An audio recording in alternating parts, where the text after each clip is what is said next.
श्री शिवाय नमस्तुभ्यम। हर हर महादेव। 21 जनवरी 2024 तिथि है पोष माह के शुक्ल पक्ष की एकादशी तिथि और पुत्रदा एकादशी की विशेष तिथि है।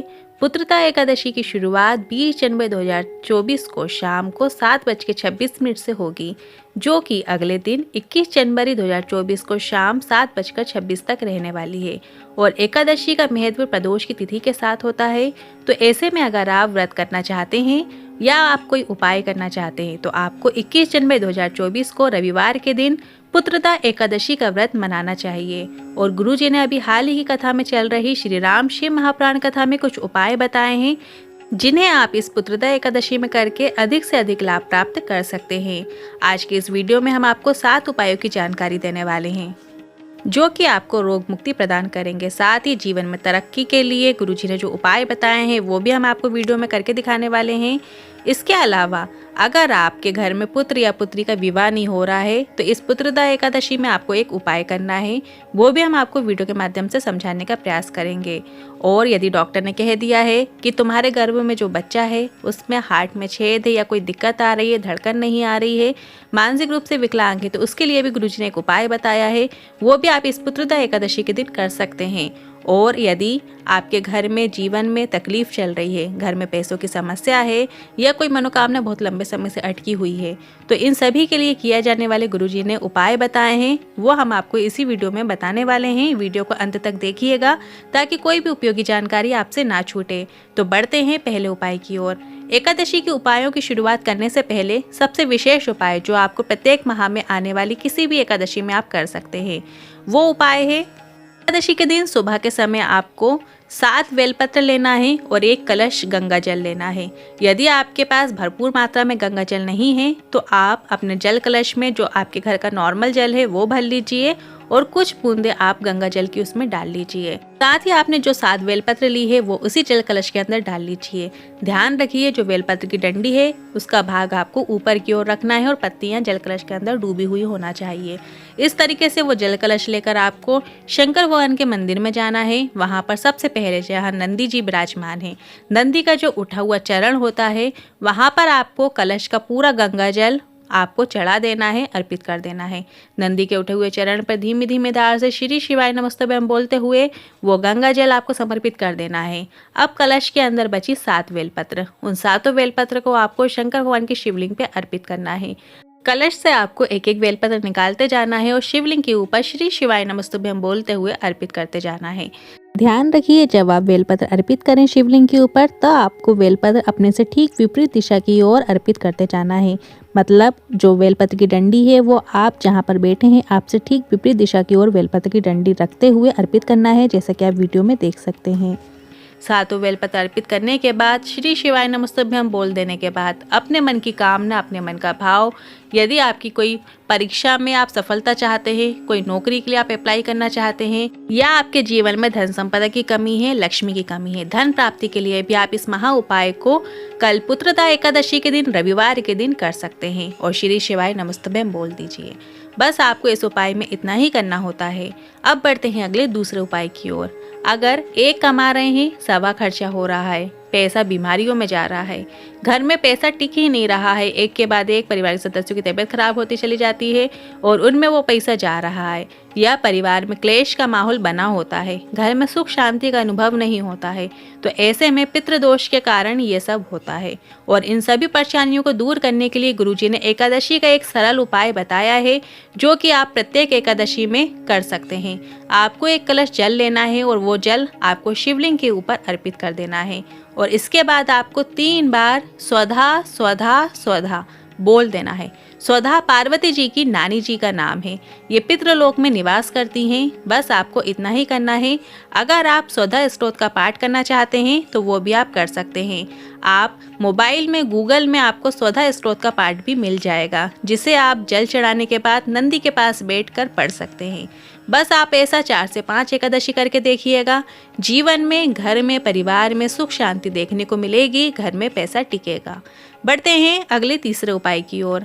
अगर आप एकादशी का उपाय करना चाहते हैं और शिवालय नहीं जा पा रहे हैं, कभी कभी ऐसा हो जाता है कि हमारा मंदिर जाना नहीं हो पाता है, तो ऐसे में आप घर पर ही रहकर इस उपाय को कर सकते हैं। स्वधा वाला उपाय आप घर पर भी कर सकते हैं। आपको अपने घर के रसोई घर में, जहां आपने पानी का स्थान बना के रखा है, जहां पर आप पानी का परिंदा रखते हो, मटका रखते हो, पात्र भर कर रखते हो, वहां पर आपको एक आसन लगाकर बैठ जाना है और स्वधा स्तोत्र का पाठ करना है। उसमें भी आपको लाभ देखने को जरूर मिलेगा। अब बढ़ते हैं अगले चौथे उपाय की ओर। डॉक्टर ने कह दिया है तुम्हारे गर्भ में जो बच्चा है उसके हार्ट में छेद है, या उसकी धड़कन नहीं आ रही है, या मानसिक विकलांग लग रहा है। सोनोग्राफी के बाद डॉक्टर अगर बच्चे को सही नहीं बता रहे हैं, डॉक्टर के हिसाब से वो बच्चा सही नहीं है, उसमें कुछ ना कुछ दिक्कत है, तो आपको शंकर भगवान की शिवलिंग पे 1 लोटा जल चढ़ाना है। और जल चढ़ाने के बाद गणेश जी और कार्तिकेय भगवान के स्थान पर 5 या 7 बार आपको दबाना है। अपने दोनों हाथों को धीमे धीमे से आपको दोनों चरण उनके दबा देना है। इसके बाद जिस हाथ से आपने चरण दबाए हैं, स्पर्श किया है, वही स्पर्श आपको अपने उदर में, अपने पेट में कर लेना चाहिए और श्री शिवाय नमस्तुभ्यम या महामृत्युंजय मंत्र का स्मरण कर लेना चाहिए। और ध्यान रखिए, जब भी आप महामृत्युंजय मंत्र का स्मरण करें तब आपको अपना मुख से बोलना नहीं है, आपको अंदर ही अंदर महामृत्युंजय का स्मरण करना है, क्योंकि महामृत्युंजय मंत्र बहुत ही पावरफुल होता है। उसे मुख से बोला नहीं जाता है, उसे अंदर ही अंदर स्मरण किया जाता है। 15 दिन बाद फिर से जांच कराओ, डॉक्टर कहेगा आपका बच्चा स्वस्थ है। अब बढ़ते हैं अगले 5वें उपाय की ओर। अगर आपके घर में आपके पुत्र या पुत्री का विवाह नहीं हो रहा है, तो इस पुत्रदा एकादशी में अपने बच्चे से आपको एक विशेष उपाय करवाना है। पहले आप ये समझ लीजिए ये उपाय क्यों करना है। ऐसा लड़का या लड़की जिसकी उम्र 28 साल, 30 साल, 35 साल, 40 वर्ष हो गई है और शादी नहीं हो रही है, कोई मंगल बोल रहा है तो कोई कुछ बोल रहा है, कोई ग्रह दशा अनुकूल नहीं बता रहा है, तो ऐसी स्थिति में आपको उस लड़के या लड़की से शिवलिंग पर जल अर्पित करवाना है। जल चढ़ाने के बाद आपको बेलपत्र को माता अशोक सुंदरी के स्थान पर स्पर्श करवाना है और उस बेलपत्र को शिवलिंग के ऊपर अर्पित कर देना है। मतलब आपको उस बेलपत्र को अशोक सुंदरी माता के स्थान पर सिर्फ स्पर्श कराना है, चढ़ाना नहीं है। स्पर्श कराते हुए और फिर वही बेलपत्र आपको शंकर भगवान की शिवलिंग पे अर्पित करा देना है।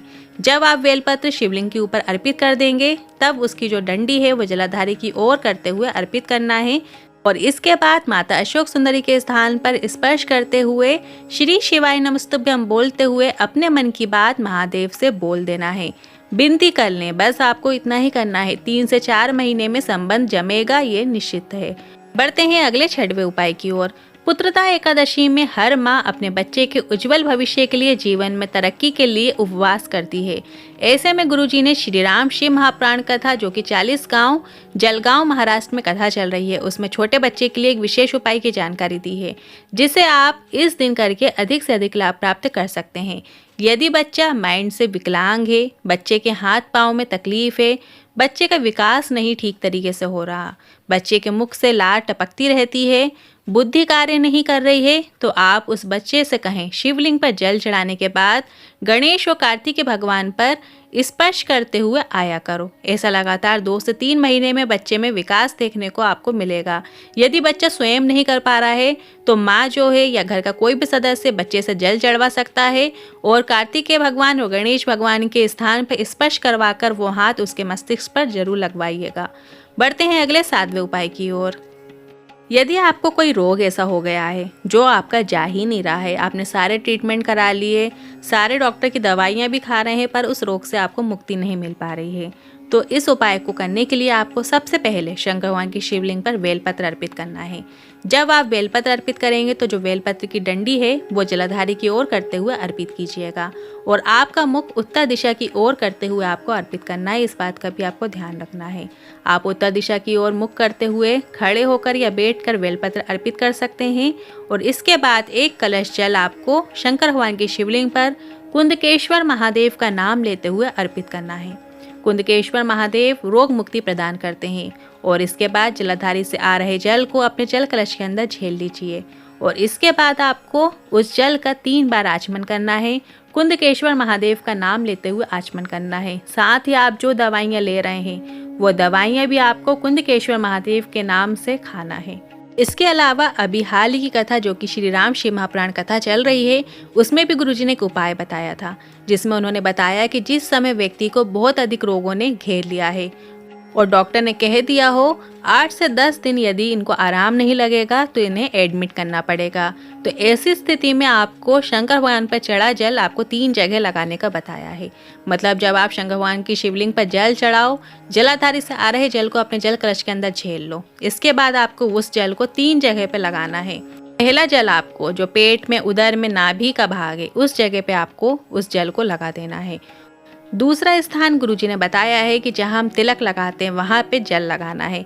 मतलब 3 उंगली से उस जल का स्पर्श करते हुए हमारे आज्ञान चक्र में उस ब्रह्मा विष्णु महेश के रूप में उस जल को लगा लेना है। 3 रेखाएं आपको खींच लेना है और इसके अलावा तीसरा जल आपको हमारे सर में, सर के ऊपर लगा लेना है। जल आपको रोज लगाना है, 4 से 5 दिन आपको इस उपाय को करना है। 3 जगह पर जल आपको लगाना शुरू कर देना है। आज किन उपायों से जुड़े मन में कोई सवाल या क्वेश्चन है तो आप कमेंट के जरिए पूछ सकते हैं। और यदि वीडियो उपयोगी लगा हो तो वीडियो को अपने परिवार वालों के साथ भी शेयर कीजिएगा। हर हर महादेव। श्री शिवाय नमस्तुभ्यम।